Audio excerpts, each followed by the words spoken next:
For the US, it's going to be fairly easy. US has demand of well over 20 million barrels a day, and they get from Russia only about 500,000 barrels a day.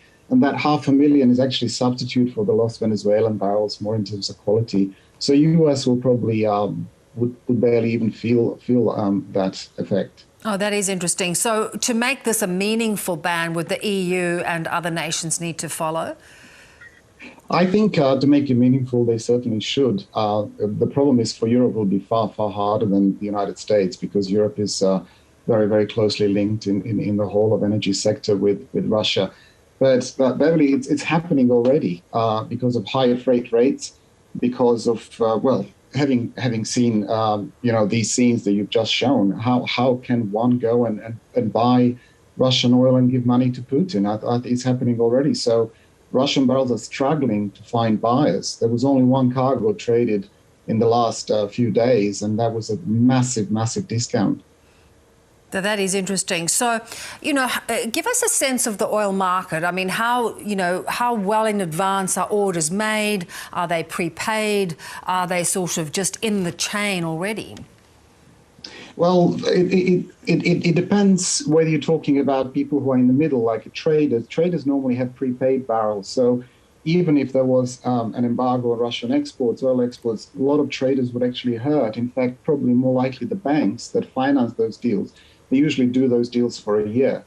Now, the end users, of course, are a completely different story because there's some end users that are very, very linked to Russian crude. And in fact, some refineries in Europe are made for Russian crude. So it'd be very hard for them to substitute it. So give us a sense of it. Shell have said that they'll continue to source Russian oil. So are they set up only to receive Russian oil? And what is the difference of Russian oil to others? Okay, well, the difference is slightly in quality because some crudes, some refineries are made particularly for Russian oil. Similar crudes are, for example, Iraqi Basra Light or Iranian Light. But as we know, we've already lost Iranian barrels due to Iranian sanctions. So in the Mediterranean in particular, that would be very hard hit. The other reason is also the distance. It's much easier to supply and cheaper to supply crudes that come from a supply which is close by, such as Russia. So the whole of Europe would be pretty hard hit. To give you an idea of the magnitude, Russia produces about 10 million barrels of crude oil a day. It's 10% of the global crude production, crude and products, crude. So what happens is that when we lose that, it's very unlikely that we'll lose that whole volume.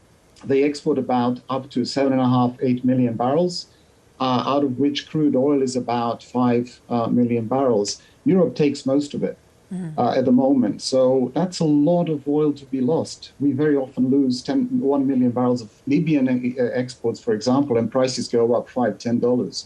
Now we are potentially losing 4, 5 million barrels. So no wonder prices have gone to $130 a barrel. Then they could go even higher, I'm afraid. Yeah, and that's going to really impact so many people who are already struggling with high inflation as a sort of flow and effect of the COVID years.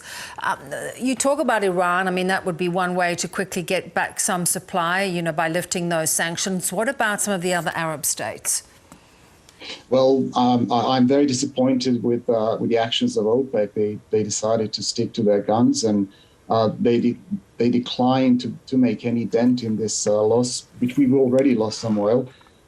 They're talking to Putin about business, which I think it's rather unfortunate because it's equivalent of talking to Saddam Hussein following the invasion of Kuwait. And it's very, very disappointing. UAE and Saudi Arabia could very quickly supply 1 to 2 million barrels. We said Iran. Iran is a different story. They can actually supply a lot of oil very quickly. They have about 80 million barrels of oil on the water because they were struggling to sell it. And they could very quickly help the market. In the long run, Iran, cannot probably help as much as we would like. Other countries, United States. Shale, I think, is already rebounding rather quickly. Canada, and we have to supply oil from SPR, from Strategic Petroleum Reserves, in the short run, until we resolve this issue, hopefully peacefully. Exactly. Give us a sense, though, how critical oil is to the fact that Russia is still functioning fairly well and not completely crippled at this point from the other sanctions. Well, it's for Russia, it's absolutely critical because some half of the budget comes from the oil sales. Gas and oil are particularly important, but oil is far more, probably in terms of revenue, 3 times more important. So in order to hurt Russia, in order to get Putin to listen, we really have, I'm afraid, we have to move on to some sort of energy sort of based policy. But let's not kid ourselves. It's going to hurt the rest of us, all the consumers as well at the same time. So the governments will really have to do something to support those in need who will be really badly hurt. Yeah, so some form of subsidy. Yeah. Really appreciate you explaining that to us, Adi. It's such a critical part of this whole puzzle. Thanks so much. You're welcome.